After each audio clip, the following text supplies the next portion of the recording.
నమస్తే రమగారు. నమస్తే జయ. రమగారు మతిమరుపు చాలా సార్లు మనం మాట్లాడుకున్నాము. ఆహ్, పెద్దవాళ్ళు అంటే మతిమరుపు ఎన్నో పనులుంటాయి. అది, అది, ఇది, అది అనే ఆలోచనలుంటాయి. చిన్న పిల్లల్లో కూడా చూస్తామండి. హ్మ్. మర్చిపోయాను అనేస్తారు. నిజంగా మర్చిపోతారా? ఆ పనిని ఎగ్గొట్టడం కోసం అలా చెప్తారో నాకర్థం కాదు. ఫోకస్ ఉంటుందా లేక. రమగారు? చాలా రేర్ జయ. మనలాగా మతిమరుపు వచ్చి ఏదైనా జ్ఞాపక శక్తి కోల్పోయేది పిల్లల్లో సాధారణంగా ఉండదు. తక్కువే. వాడు ఆ పని చేయకుండా మర్చిపోయాను అన్న మాటని తీసుకుంటాడు. అది మన దగ్గరే నేర్చుకుంటాడు వాడు. ఆ! నిజం. వాడు ఎందుకు చేయలేదు, అది ఎందుకు చేయలేదు అంటే వాడు అలా కాదు, నేను వేరే దాంట్లో ఉండి ఇది చేయలేదు అని నిజాయితీగా పిల్లలు చెప్పరు. చెప్పరు. నేను అది చేస్తున్నాను, ఇది చేయలేదు అని చెప్పరు. ఈ మర్చిపోయాను పదం మన దగ్గరే నేర్చుకుంటారు. మనమే ఓకే. చెప్తుంటాం ప్రతిదీ. మర్చిపోయానురా, మర్చిపోయానురా అని. ఆ మర్చిపోయాను అనేది మనం మర్చిపోతాం, వాడు గుర్తుపెట్టుకుంటాడు. సందర్భాన్ని బట్టి వాడేస్తుంటారు. వాడేస్తారు. అవకాశం వచ్చినప్పుడు వాడేస్తారు. ఎక్కువగా మర్చిపోయాను వాడతారు. సరే, పిల్లల్లో అది నేచురల్‌గానే ఉంటుంది. అది ఎక్కువగా ఉంటే వాడు ఎలాంటివి ఎగ్గొడుతున్నాడో మొదట గమనించాలి మనం. హుహు. ఏమేం మర్చిపోతున్నాడు వాడు? వాడు అలాంటి ఫోకస్ ఎందుకు మిస్ అవుతున్నాడు? వాడికి ఆసక్తి లేక, చేయటం ఇష్టం లేక, నీ మాట వినటం ఇష్టం లేక, వేరే వేరే ఇతరత్రా కారణాలేవైనా ఉన్నాయా? అనేది ప్రత్యేకంగా గమనించాలి జయ. హ్మ్. ఎంత చదివినా రాదంటారు. చదివింది మర్చిపోవటం. గుర్తుండేలాగా చదవట్లేదా ఒకటి? లేదా వాడికి ఇంకేదైనా కారణాంతరాలున్నాయా? గుర్తుంది చదివింది మర్చిపోతున్నాడు. ఎగ్జామినేషన్‌లో గుర్తు రావట్లేదు అని చెప్తాడనుకోండి. పిల్లాడికి స్ట్రెస్ ప్రాబ్లమ్ ఏదో ఉంది. యాంగ్జైటీ ఉంది వాడికి. ఎగ్జామినేషన్ టెన్షన్ ఉంది. మందేయించండి దానికి. హ్మ్. ఎగ్జామినేషన్ టెన్షన్ పోగొట్టడానికి మందులు ఉన్నాయి. కౌన్సెలింగ్‌లు ఉన్నాయి. ఆ ఎగ్జామ్‌ని ఇంట్లో ప్రిపేర్ చేసే విధానం ఉంటుంది. ఆ పేపర్‌ని అక్కడ. హ్మ్. వాడు సర్కమ్‌స్టాన్సెస్‌కి భయపడతాడా? పరిస్థితులకి, టీచరు ఒక ఖాళీ ఏరియా దానికా? లేకపోతే పక్క వాళ్ళకంటే మార్కులు తక్కువొస్తాయని టెన్షన్ పుడుతుందా? కొంతమందికి ఎగ్జామ్స్ టైమ్‌లో మోషన్స్, వామిటింగ్స్ అలాంటివుంటాయి. అవును. ఉంటుంది. Anxiety neurosis. అదయ్యుంటుందా? హ్మ్. ఇది మీరు తెలుసుకోండి. వాడు అన్నీ ఊరికే ఎగ్గొడుతున్నాడని ప్రతిదాన్ని ఆలోచించొద్దు. ఎగ్గొట్టడం పెద్ద కారణమైతే, ఇంకేదైనా కారణం ఉండే అవకాశం ఈ రోజున డెఫినిట్‌గా ఉంది. పిల్లలు కొన్ని విషయాల్లో మందబుద్ధిగా ఉంటారు. కొన్నిట్లలో యాక్టివ్‌గా ఉంటారు. హ్మ్. మీరు గమనించండి, వాడు ఎలాంటి విషయాల్లో యాక్టివ్‌గా ఉంటున్నాడు, ఎలాంటి విషయంలో మందబుద్ధిగా ఉంటున్నాడు. ఓకే. ఇప్పుడు చదువు విషయంలో మందంగా ఉన్నాడు. వాడికి మ్యాథ్స్ రావు. హ్మ్. మ్యాథ్స్ రాని వాడికి ఆటోమేటిక్‌గా ఫిజిక్స్ రాదు. హ్మ్. ఓకే. కొంతమందికి లాంగ్వేజ్ స్కిల్స్ సమస్యలుంటాయి. వాడికి తెలుగు, ఇంగ్లీషు, హిందీ 3 రావు. లాంగ్వేజ్ రాదు. డిస్లెక్సియా అంటారు. ఒక అక్షరానికి ఇంకో అక్షరం చెప్తారు. చచ్చినా ఆ అక్షరాన్ని అక్షరంగా గుర్తుపట్టలేరు. హ్మ్. చాలా తడువుకుంటే గాని. అవన్నీ గమనించుకోవాలి. అవన్నీ ఎవరు చేస్తారు అంటే వెనకాల ప్రశ్న ఉంటుంది. ఏమమ్మా మనకేమన్నా 25 మంది ఉన్నారా పిల్లలు? అంతేగా. లేదు. ఇదివరకట్లాగా హెల్పులు లేని నిస్సహాయమైన స్థితిలో ఉన్నామా? అది అస్సలు కాదు. లేదు. కాదు. డాక్టర్ దగ్గరికి వెళ్ళలేము, డాక్టర్‌లను పట్టుకోలేము, స్పెషలిస్ట్ దొరకని కాలమా ఇది? కాదు. ప్రతి విషయానికి 25 మంది స్పెషలిస్టులు మన ఊళ్ళోనే దొరుకుతారు. Second minimum opinion, third opinion ఇన్ని ఆ! తీసేసుకుంటున్నాం గదా! మినిమమ్ 25 డాక్టర్స్ దొరుకుతారు. ఎక్స్‌పర్ట్స్ దొరుకుతారు మనకి. హ్మ్. కదా! ఎంత సమాచారం లభిస్తుంది. పిల్లల్లో ఈ రకమైన లక్షణం ఉంటే ఇది అనే సమాచారాలు కూడా లభిస్తున్నాయి కదా అవును మనకి. రమ్మగారు. వాడుకోండమ్మా. ఎంతసేపు ఇన్‌స్టా రీల్స్ చూసి, యూట్యూబ్ వీడియోలు చూసి, వాళ్ళు నగలేం కొనుక్కున్నారు, వీళ్ళు బట్టలేం కొనుక్కున్నారు, వాళ్ళెక్కడ షాపింగ్ చేశారు, వాళ్ళ ఇంట్లో ఎలాంటి పువ్వులు అలంకారం చేసుకున్నారు, ఇలాంటి పిచ్చ కాకండా యెస్. వాడవన్నీ చెయ్యండి. పిచ్చకి పోవద్దు, అన్నీ చూస్తాం మనం. చూడాలి. ప్రపంచాన్ని తెలుసుకోవాలి.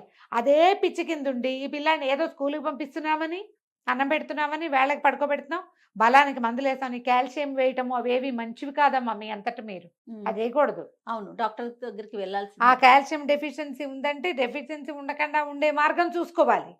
అంతేగాని టాబ్లెట్లు తెస్తాను ఈజీగా దొరికేస్తున్నాయని వేసేసుకోకూడదు. మీరు వేరే విషయాల్లో పిల్లాడిని చదువు కూర్చోబెడితే వాడు ఏం చేస్తున్నాడో చూడండి. చాలా మంది జయ, నేను చూస్తాను కదా! అట్లా ఏవో ఒక రీల్స్‌లో పడిపోతూ ఉంటారు. హ్మ్. పిల్లల్ని పెట్టేయటం, వీళ్ళిక్కడ ఉంటాం. లేకపోతే ఇంత యూట్యూబ్‌లో ఇన్నేసి లక్షల వ్యూస్ ఎలాగొస్తాయమ్మా? అంతేగా. బట్టలకి, బంగారాలకి చూస్తున్నాం కదా! కాసేపు కాలక్షేపానికమ్మా, మీ ముఖ్యమైన పని మీ జీవితం పిల్లలు. అవును. వాళ్ళకి మీరే జీవితం. చటుక్కున మనం ఏదైనా కాస్త పెద్దయ్యాక అటు ఇటు అయిపోతే పిల్లాడు ఎట్లా బతుకుతాడు? ఫోకస్ లేకుండా. మనకి ఫోకస్ పోవడానికి కారణం మన ఫోనే. హ్మ్. వాడి ఫోకస్ పోవడానికి కారణం కూడా వాడి ఫోన్ ఏమో గమనించండి. ఫోన్‌లో ఎక్కువసేపు ఉండనివ్వద్దు పిల్లల్ని. రకరకాల బోర్డ్ గేమ్స్ ఉన్నాయి. బయటికి పంపించండి. పవర్ స్పోర్ట్స్ నేర్పించండి ఏవైనా. మీరు మీ ఆ కాలక్షేపం మానుకుని వాడితోటి స్పెండ్ చేయండి. భగవంతుడు ఇచ్చిన బహుమతి పిల్లలు. ఫోను గాదు మనకిచ్చిన బహుమతి. అది మనని చెడగొట్టడానికే ఇచ్చాడు. అవసరాలు ఎంతున్నాయో దాంతో మనం చెడిపోతున్నది అంతుంటోంది. అవును. పిల్లలు వాడకంలో బట్టి ఉంటుంది అంతే కదా! స్క్రీన్ టైమింగ్ వల్ల ఏమైనా పిల్లాడి ఫోకస్ దెబ్బతింటున్నాడా? అనేది. అది కూడా గమనించండి.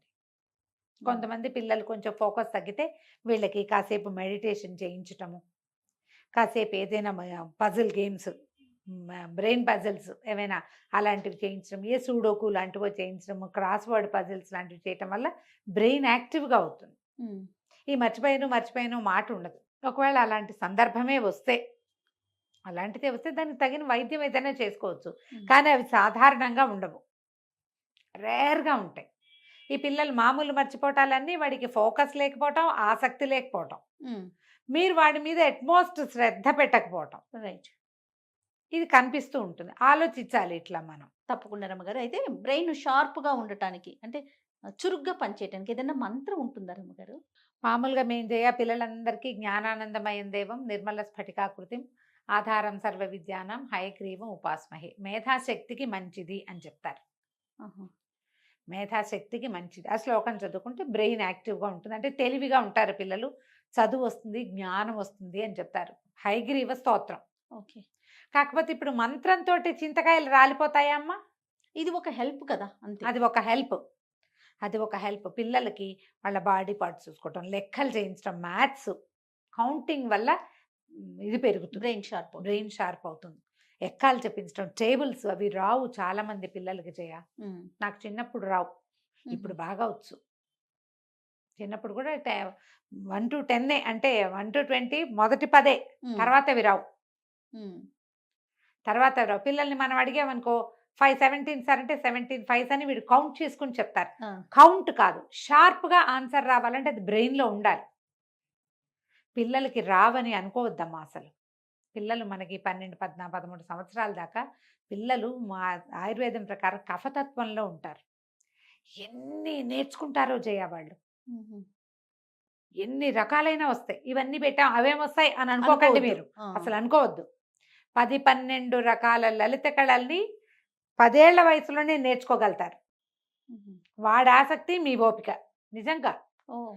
ఎన్ని రకాలైనా చెప్పచ్చు మీరు. Telugu, English, science, social, maths వాటితో పాటుగా మీరు సంస్కృతం నేర్పించొచ్చు, జర్మన్ నేర్పించొచ్చు, ఫ్రెంచ్ నేర్పించొచ్చు. ఏదైనా చేత్తో చేసేవి 3, 4 రకాలు చెప్పించొచ్చు. ప్రతి సంవత్సరము ఒక కొత్త ఫైన్ ఆర్ట్ నేర్పించొచ్చు. అవన్నీ ఉంటాయి. వాటన్నిటి వలన ఏంటంటే ఇప్పుడు మాస్టరీ చెయ్యరు ప్రతి దాంట్లోనూ. కానీ వాడికి ప్రతిదీ తెలిసుంటుంది. బ్రెయిన్ యాక్టివ్‌గా ఉంటుంది. అర్థం చేసుకోండి నేనేం చెప్తున్నానో. యెస్. ఎవ్రీ సమ్మర్‌లో వాడికి లాస్ట్ ఇయర్ చేసిన పెయింటింగే ఈసారి పెట్టొద్దు. వాడికి పెయింటింగే పిచ్చాసక్తిగా ఉందనుకో అప్పుడు పెట్టొచ్చు. హ్మ్. ఈసారి ఇంకోటి పెట్టండి. దానికోసం ఒక బడ్జెట్ పెట్టుకోండి పిల్లలకి ఏమైనా నేర్పించడానికి. కొంతమందికి అన్నీ ట్రై చేస్తాం ఏమీ రావు. వాళ్ళకొచ్చేది ఏదో ఉంటుంది. వాడికి హాయిగా తిని కూర్చోవటమే ఇష్టం. వండటం నేర్పించండి వాడికి శుభ్రంగా.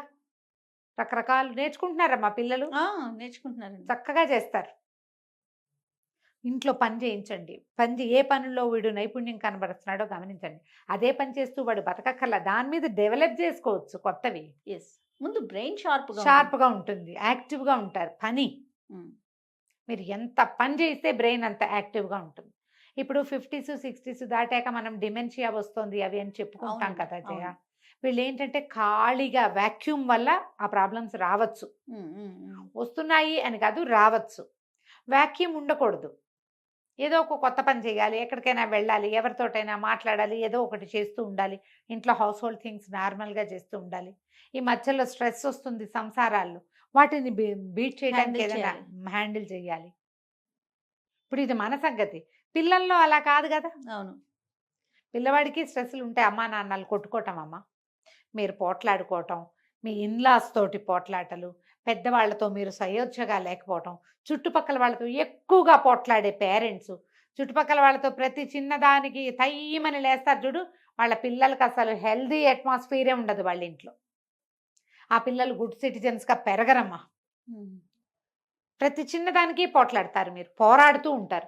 ఎందుకంత ఉంది. ఒకళ్ళనొకళ్ళు అంత ఇంటాలరెన్స్ ఎందుకు, అంత భరించలేని తనం ఏంటి కదా? అలా అవును. ఆలోచించండి. మీ మీ తాలూకు ప్రవర్తన లోపాల వల్ల కూడా పిల్లల్లో అభద్రతా భావాల వల్ల కూడా ఫోకస్ పోతోందేమో. ఎస్.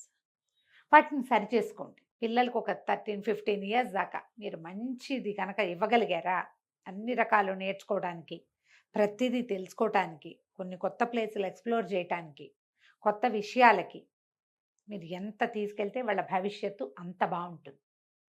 అందులో ప్రధానమైనది పిల్లల యొక్క ఫోకస్. గుంజీలు దించండి పిల్లలతో. మీరు ఎప్పుడు చెప్తుంటారు. గుంజీలు దించండి, భలే బాగా ఉపయోగపడతాయి అవి. గోడ కుర్చీ వేయటం, చెవులు పట్టుకోవటం, చెవులు పట్టుకొని కూర్చోవాలి జయ. అది క్రాస్ హ్యాండ్స్. క్రాస్ హ్యాండ్స్, కుడి చేయి పైకి రావాలి. ఓకే. ఓకే. మనం కూడా తీయచ్చు. పిల్లలు కొంచెం చబ్బీగా ఉంటే కుదరదు. చబ్బీగా కొద్ది కొద్దిగా తీయించండి. ఓ 30 గుంజీలు, 40, 100 గుంజీలు తీసిన వాడిని కూడా ఉన్నారు మన దగ్గర. ఏదైనా మాట్లాడినప్పుడు మెల్లిగా అలవాటు చేసుకుంటే పిల్లలు తీసేస్తారు. ఆ గుంజీలు తీయించడం. ఇంకేదైనా వాళ్ళకి వైద్య సహాయం అవసరమైతే అది వేరే కదమ్మా. మామూలు జనరల్ ఫోకసింగ్కి ఇవి చాలు. ఈ జ్ఞానానందమయం శ్లోకం నేర్పించండి తప్పకుండా. ఒక్కసారి చెప్పి వదిలేయటం కాదు, నెంబర్ ఆఫ్ టైమ్స్ చెప్పాలి. కనీసం 11, 21 టైమ్స్ కూడా చెప్పచ్చు. ఓకే. ఏ దేవాలయానికి వెళ్ళినప్పుడు జ్ఞానానందమయం చెప్పు, వేళ్ల మీద లెక్క పెట్టుకోవటం నేర్పించండి పిల్లలకి. ఇది 1, 2, 3, 4, 5, 6, 7, 8, 9. ఒకవేళ వీళ్ళు 11 చేయాలనుకో, ఈ వేలుకి వెళ్ళొద్దు, మళ్ళీ వెనకొచ్చి 10, 11 అంతే. ఓకే, ఇట్లా అలవాటు చేయండి. ఎక్కడ ఎలా కౌంట్ చేస్తారు, 1, 2, 3 ఎలా తెలుస్తాయి, ఇలా తెలుస్తాయి, ఇట్లా తెలుస్తాయి. ఇట్లా మనం 108 కూడా చేసుకోవచ్చు జయ. అవును. మన ప్రాక్టీస్ మనం అలవాటు చేసుకుంటే కదా. వీడికి ఒక మాల ఇవ్వాలి, వాలు ఉండాలి, అవి ఏం పెట్టుకోవద్దు, దీని మీద చేయండి అంతే. తప్పకుండా 27 టైమ్స్ చేయమంటారు. ఒక పెద్దవారు ఒక ఆయన చెప్పారు నాకు. అప్పుడు ఏంటంటే నక్షత్రాలకి కరెక్ట్గా సరిపోతుందని 3 సార్లు చేయాలి, 3 9లు అంతే. అలవాటు చేయండి. ఇలా కౌంట్ చేసుకోవటము, అలా చెయ్యటము, కాసేపు దాని మీద కూర్చోవటంతో పిల్లలకి కాన్సన్ట్రేషన్ ఆటోమేటిక్గా డెవలప్ అవుతుంది. ట్రై చేసి చూడండి. డెఫినెట్గా రమ్మగారు. నమస్తే. నమస్తే జయ.